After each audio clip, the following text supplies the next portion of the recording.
Дети не захотели встречать Рождество со своей матерью и оставили ее одну на рождественский ужин. Спустя несколько дней они горько пожалели об этом. Днем 24 декабря Вера с нетерпением ждала рождественского ужина. 70-летняя женщина была очень богата и готовила роскошный ужин для своих 5 детей — Чарльза, Эдди, Майкла, Александра и Эндрю. Ее сыновья были уже взрослыми и больше не жили с ней. Ее горничная Кира помогала Вере накрывать на стол и вскоре должна была отправиться ужинать со своей семьей. На столе было все: от экзотических фруктов до икры, изысканные блюда, такие как лосось и креветки, и традиционные рождественские угощения. Из напитков дети могли отведать очень дорогое шампанское, изысканные вина и соки. Все было идеально. Вера купила несколько подарков для своих детей и была очень взволнована. Однако Кира, которая любила свою начальницу как родную мать, переживала из-за такого ажиотажа, так как боялась, что в конечном итоге она разочаруется в своих детях. Оказывается, дети Веры были плохими людьми с ужасным характером, которые почти не навещали свою мать и появлялись только тогда, когда им нужны были деньги. Вера была успешной женщиной, владелицей контрольного пакета акций крупной и известной автомобильной компании высокого класса, и каждый месяц делилась прибылью со своими 5 детьми. Никто из них не работал, и они еще даже не были женаты. Они просто тратили деньги своей матери на международные поездки, множество вечеринок на яхтах, одежду, часы, автомобили и все, что только можно себе представить. Но богатая женщина очень хотела иметь внуков, но ни один из сыновей, несмотря на свой возраст, не был даже близок к тому, чтобы завести собственную семью. 5 сыновьям было за 30, и они все еще жили на деньги своей матери. Но никто не хотел оставаться рядом или жить с ней в особняке, потому что знали, что со временем кому-то придется заботиться об их матери, которая была уже очень стара. Горничная забеспокоилась, что никто не придет, и спросила свою начальницу, уверена ли она, что они придут. Миллионерша подтвердила, что дети придут, и что она очень счастлива, так как прошло много времени с тех пор, как она собирала всю свою семью. Затем Кира закончила помогать хозяйке и пораньше ушла домой, а Вера осталась ждать прихода детей. Любуясь рождественскими украшениями, богатая женщина осталась довольна. Шли часы, пока не наступила ночь, а никто из сыновей так и не появился. Она забеспокоилась, что, возможно, что-то случилось, и попыталась дозвониться до них, но никто не ответил. Затем Вера отправила каждому из них аудиосообщение и стала ждать, пока кто-нибудь ответит. Но 5 сыновей были один хуже другого, когда дело касалось матери, и даже не обратили внимания на сообщение пожилой женщины. Братья договорились между собой отметить праздник с большим количеством выпивки, женщин, и они знали, что праздник их матери будет обычным ужином с рождественской музыкой. Кроме того, она наверняка настояла бы на том, чтобы все помолились. Через некоторое время Вера, и без того сильно взволнованная, начала получать сообщения от сыновей. Каждый из них придумывал все более неубедительные отговорки, говоря, что они не смогут прийти. Женщина оказалась одна, и ей было очень грустно. Никто из ее 5 детей не захотел поужинать с ней. Ее сердце было разбито, и она плакала от боли. Она чувствовала себя ужасно из-за того, что они все больше отдалялись от нее, и никто из них не хотел провести с ней хотя бы 1 день в году. Она была так расстроена, что даже не притронулась к ужину, на приготовление которого у нее ушло так много времени. Она просто ушла в свою комнату и расплакалась. Тем временем в доме служанки подали ужин. Там не было такой роскоши, как в доме Веры, но все были счастливы. Там были основные блюда для рождественского ужина, а из напитков у них было много безалкогольных напитков и соков. У Киры было 2 детей: 18-летний Джулиан, который все еще жил с ней и ее мужем Маркосом, и 25-летняя Дженни, которая уже была замужем и имела 2 маленьких детей. Дети служанки, в отличие от детей богатой женщины, всегда были рядом с матерью, помогали, когда ей это было нужно, и всегда присутствовали на торжествах. Старшая дочь навещала ее каждые выходные и приводила внуков, чтобы украсить дом. Иван, муж Джулии, также обожал своих родственников. Он прекрасно ладил с ними. Ужин был простым, но главное, что в тот день все собрались за столом. Пели, разговаривали, дети бегали и играли. Все было идеально. Но Маркос заметил, что его жена на мгновение задумалась о чем то другом, как будто забеспокоилась, и спросил: «Все в порядке, милая?» «Да. Я просто думаю о мисс Вере. Мне просто интересно, не объявился ли кто-нибудь из ее сыновей?» Задумчиво произнесла Кира. Итак, всем было любопытно узнать, что происходит. Горничная объяснила, что Вера была очень богата, и что ее эгоистичные дети постоянно издевались над ней. Они почти не навещали ее, но всегда хотели все больше денег. И что, в частности, в тот вечер дама, к которой она была очень привязана, с нетерпением ждала приезда своих детей. Все заметили, что Кира грустит, так как Вера ей очень нравилась. Поэтому Джулиан предложил идею. «Мама, почему бы нам не пойти к ней домой, как будто мы собираемся поздравить ее с Рождеством и посмотреть, действительно ли она одна?» Кире очень понравилась эта идея, и она спросила, все ли согласны. Все согласились, потому что они были очень хорошими людьми и не хотели, чтобы Вера проводила Рождество в одиночестве. Добравшись до дома Веры, они позвонили в дверь и стали ждать. Вера, которая лежала, свернувшись калачиком на кровати, услышала звонок в дверь и сразу же подумала, кто бы это мог быть, ведь ее неблагодарные дети не собирались приходить. Итак, она была очень удивлена, когда увидела Киру и ее семью через окно. Вера сбежала по лестнице и открыла дверь. Горничная сразу поняла, что дети хозяйки не пришли, и сказала: «Доброй ночи, мисс Вера. Мне немного неловко говорить об этом, но наш стол дома сломался, и весь наш ужин рассыпался на пол, и я не хотела оставлять свою семью голодной на Рождество, поэтому я подумала».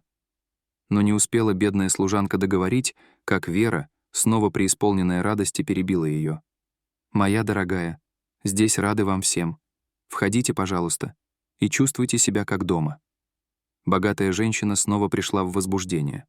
Она была удивлена неожиданным визитом, но не могла быть счастливее, поскольку не придется встречать Рождество в одиночестве. Она велела всем сесть за этот обильный стол. С огромной радостью в сердце и эмоциями она сказала: «Я очень рада, что вы все сегодня со мной.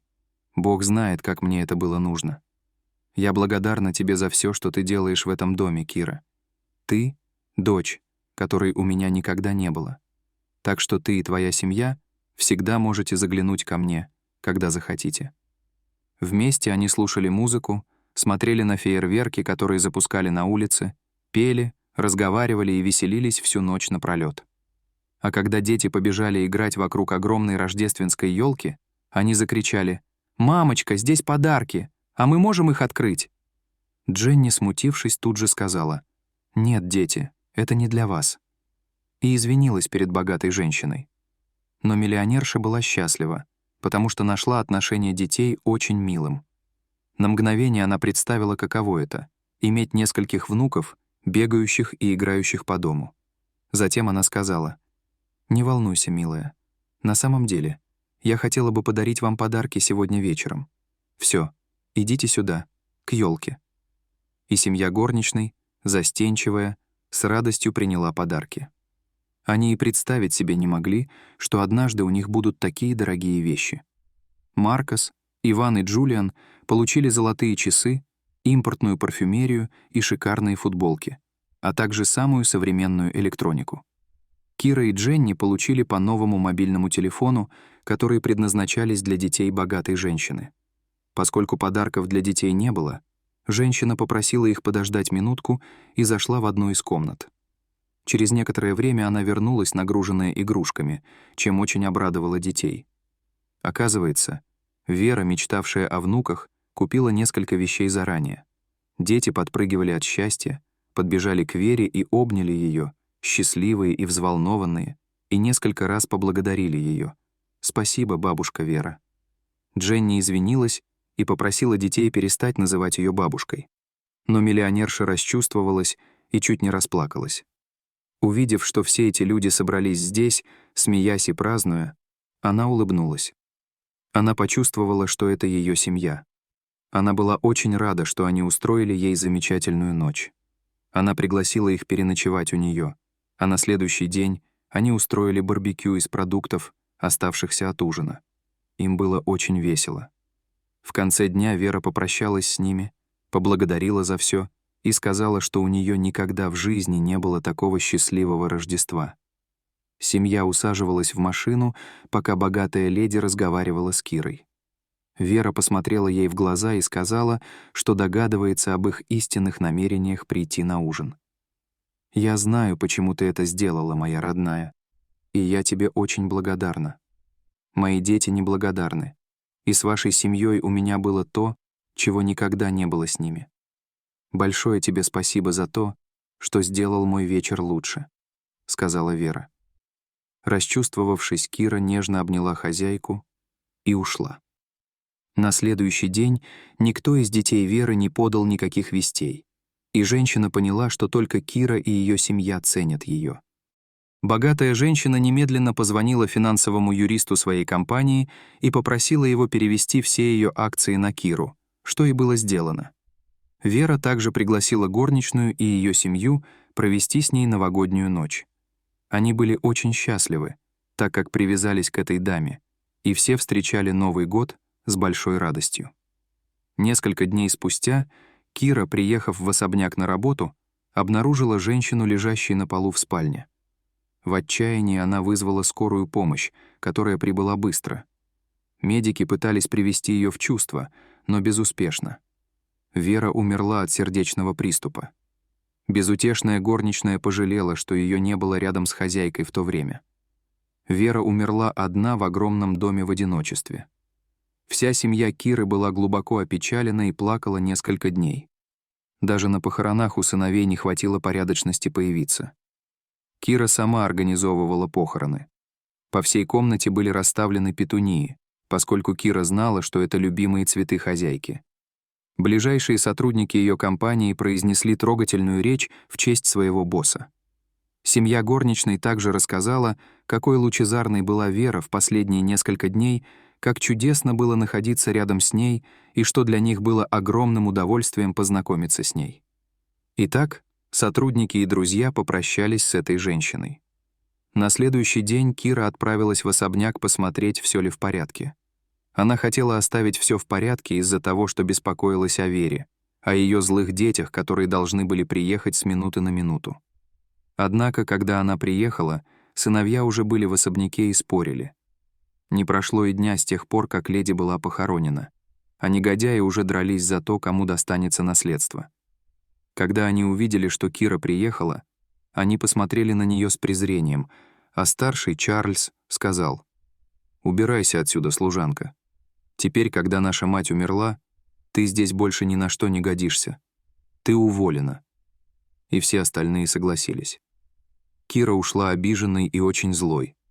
Как они могли быть такими бесчувственными? Но они и не подозревали, что их ждет. Несколько дней спустя заинтересованные стороны были приглашены на совещание в компанию. Они были взволнованы и производили много шума.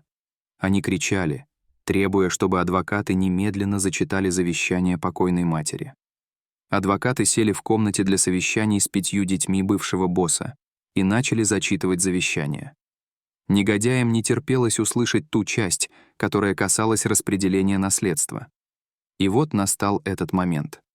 Финансовый юрист начал читать. «Я, Вера де Вальер, заявляю, что нахожусь в здравом уме и свободна от каких-либо предложений или побуждений со стороны других лиц. Заявляю, что все мои активы должны быть переведены Кире Сантане, моей сотруднице и самому верному другу». Сыновья были в шоке. Все пришли в отчаяние. Что это за шутка? В этом документе что-то не так. А юрист продолжал. «Все активы, оформленные на мое имя, включая особняк, в котором я сейчас живу, и все акции компании должны быть переданы Кире, которая в настоящее время является новым мажоритарным главой компании». Негодяи не могли поверить то, что они услышали. Выяснилось, что их мать сняла все деньги в банке. Она продала все принадлежащее ей имущество, включая недвижимость, в которой жили сыновья, и что пожилая женщина больше не имела никаких прав на свое имя. Единственное, что у нее осталось, это компания и особняк для горничной. Они были полны ярости. «Это абсурд. Она не могла этого сделать. Мы собираемся подать на вас в суд», — кричали братья. «Но на какие деньги вы собираетесь это сделать?» — спросил юрист, смеясь над мужчинами, потому что он знал, что те были очень жестоки с покойной женщиной и получили по заслугам. Несколько дней спустя Кира узнала об этом. Она и ее семья не могли поверить, что теперь она глава компании и владелица этого огромного особняка. Все радовались, а Кира плакала от умиления. Она вошла в комнату леди и увидела, что на столике лежит письмо, адресованное ей. И когда она прочитала его, то была удивлена. «Здравствуй, моя дорогая Кира. Я знаю, тебе должно быть грустно из-за моего ухода, но я не хочу, чтобы ты сожалела. Ты была дочерью, которой у меня никогда не было, и мы прекрасно проводили время вместе. Ты и твоя семья в прошедшее Рождество наполнили мое сердце радостью, как никогда раньше.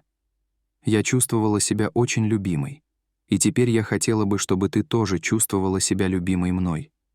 Я оставляю все тебе, и я была бы очень рада, если бы ты переехала жить в этот особняк. Этот дом должен быть полон жизни, как в то Рождество». Горничная, сидевшая на краю кровати, заплакала и была очень тронута последними словами своей любимой хозяйки. Вскоре после этого Кира возглавила автомобильную компанию и начала там работать. Она пообещала себе, что сделает все, чтобы прославить имя Веры. Новая начальница и ее семья переехали в особняк, где жили очень счастливо, и на каждое Рождество они вместе вспоминали эту даму с большой нежностью и любовью. Дорогие зрители, что вы думаете об этой истории? Поделитесь своими мыслями в комментариях. А если вам понравилось это видео, то ставьте лайк и подписывайтесь на наш канал. До свидания.